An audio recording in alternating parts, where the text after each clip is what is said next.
நகையை மீட்டு இன்றைய மார்க்கெட் விலையில் விற்க வி கோல்ட் தொடர்புக்கு 9514614714. இந்த நிலையில நம்முடைய திரு ஜேவிசி ஸ்ரீராம் அவர்களும் இணைகிறார். திரு ஜேவிசி ஸ்ரீராம் பாஜக வட்டாரத்தை நன்கு அறியக்கூடியவர். நீங்க பலமுறை இந்த மாதிரியான வதந்திகளை கேள்விப்பட்டிருக்கோம். இம்முறை வதந்தியா ஆர் இஸ் இட் இமினன்ட்? வணக்கம் மரிகரன். அதாவது நமக்கு வரக்கூடிய நிறைய சோர்சஸ்ல மாற்றத்துக்கான வாய்ப்புகள் அதிகம்னு தான் பேசப்படுகிறது. என்னுடைய தனிப்பட்ட கருத்து வேறு விதமா இருக்கும். ஏன்னா என்னுடைய தனிப்பட்ட கருத்து கூட்டணியில இருந்தாலும் இரண்டு வலுவான கட்சிகள் கூட்டணியில சேரும்போதுதான் உங்களுக்கு அந்த கூட்டணிக்கே வலிமை ஏற்படுது. அதனால கண்டிப்பாக அண்ணாமலை தலைமையில பாரதிய ஜனதா கட்சி இருந்தா தான் அதற்கான சாத்தியக்கூறு அதிகம். அதனால அண்ணாமலை தலைவரா கண்டினியூ பண்ணணும் தான் நான் பர்சனலா ஆசைப்படுவேன். ஆனால் அவர் என்ன மனசுல வச்சிட்டு இருக்காருன்னு தெரியாது. அதாவது அவர் கண்டினியூ பண்ணணுமா வேண்டாமா அப்படிங்கிற ஒரு எண்ணமும் அவருக்கு இருக்கலாம். சோ அதே மாதிரி உங்களுக்கு மற்ற கட்சிகள் மாதிரி பாரதிய ஜனதா கட்சியில தலைவரா கம்ப்ளீட்டா நீடிக்கணும்னு எந்த விதமான கண்டிஷனும் கிடையாது. தொடர்றதும் நீடிப்பதும் இது எல்லாம் அதிமுக கூட்டணி பேச்சுவார்த்தை சம்பந்தப்பட்டது. It is all tied to that என்று பார்க்கவா?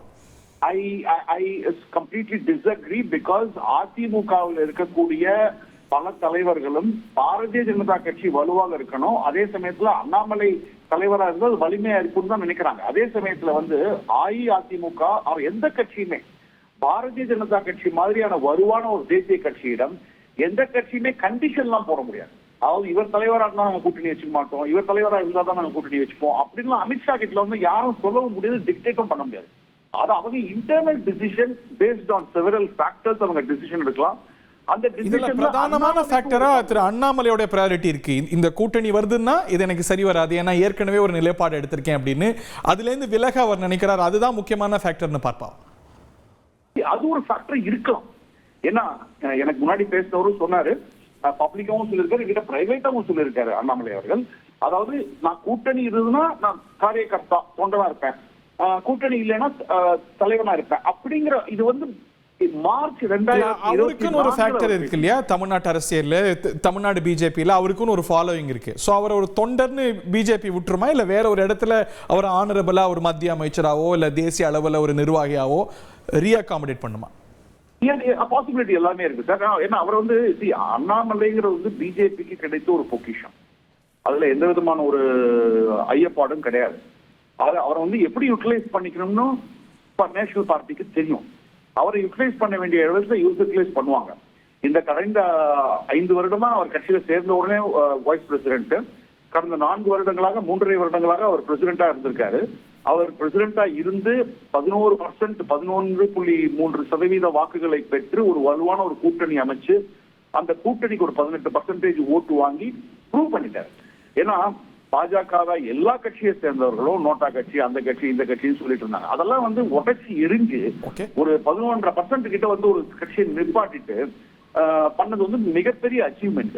அதை கண்டிப்பாக டெல்லி மேலிடம் புதிய தலைவர் வருவாராயின் அவர் அதிமுகவோட கூட்டணியா அனுசரிக்கக்கூடிய ஒரு தலைவரா இருக்கக்கூடும் நினைக்கிறீங்க சார்? யாரா இருந்தாலுமே இப்ப இந்த மாதிரி டிசிஷன்ஸ் பாத்தீங்கன்னா உங்களுக்கு these are all very important decisions take. அண்ணாமலையே பலமுறை சொல்லியிருக்காரு, கூட்டணிங்கிறது தேசிய தலைவை தான் லீடர்ஷிப் தான் முடிவு பண்ணும், நாங்க பண்ண மாட்டோம் அப்படின்னு சொல்லிட்டு. சோ இந்த கூட்டணி அமைவதுங்கிறது ஒரு காலத்தின் கட்டாயம்.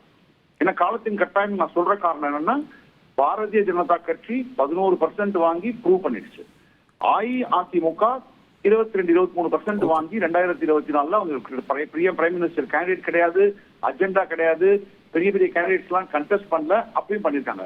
சோ இந்த ரெண்டு கூட்டணியை சேர்ந்தாலே உங்களுக்கு ஆல்மோஸ்ட் 40% மேல டச் பண்றாங்க. அண்ட் வின்னிங் அலையன்ஸ் நோக்கி தான் தமிழக மக்கள் ஓட்டு போடுவாங்க. Perception is very important. யார் ஆல்டர்னேட்டிவ்? ஏன்னா இந்த இடத்த நான் சொல்லிக்க விரும்புறேன், தெலுங்கானால ஜிஹெச்எம்பி எலெக்ஷன் நடக்கும்போது ஆங்கர் எலெக்ஷன் எகெயின்ஸ்ட் பிஆர்எஸ், அப்ப பிஜேபியை சூஸ் பண்ணாங்க.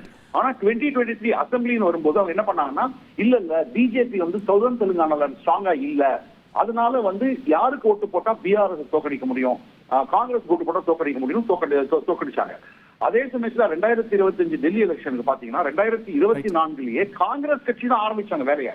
ஆனா கடைசியில ஜெயிச்சதுன்னு பாத்தீங்கன்னா எல்லா ஓட்டும் அப்படியே ஆம் ஆத்மி பார்ட்டி பிஜேபி போச்சு. அதே மாதிரி இப்பொழுதும் அதிமுக கூட்டணி ஒண்ணு அமைச்சிட்டாங்கன்னா பிஜேபியோட அது ஒரு வின்னிங் அலைன்ஸ் மக்கள் டிசைட் பண்ணுவாங்க. இது காலத்தின் கட்டாயம்.